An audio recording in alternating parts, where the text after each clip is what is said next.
Satu hari, satu soalan. Jom kita buat soalan ni. Kalau nampak je bracket macam ni, okey, pastikan darabkan yang dalam dulu, okey. Selesaikan bracket ni dulu, okey. So, 2 darab Y, 2 darab negatif 3. Jom kita buat.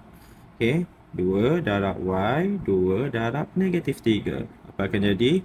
2Y tolak 6 sama dengan Y tambah 4. Okey, dah jadi macam ni. Apa yang perlu buat ialah kumpulkan sebutan yang ada pemboleh ubah di sebelah kiri. Yang mana yang ada pemboleh ubah? 2Y, Y. Okey. So, Y ni positif, bila pindah ke sini akan jadi negatif. Okey, jom kita buat. Negatif 6 pindah ke sini akan jadi positif. Okey. 2Y, okey, bila pindah ke sini akan jadi negatif. So, tolak Y, yang ni akan jadi positif. So, sama dengan 6 tambah 4. So, 2Y tolak Y sama dengan berapa? Betul. Sama dengan Y. So, 6 tambah 4 sama dengan 10. So, Y sama dengan 10.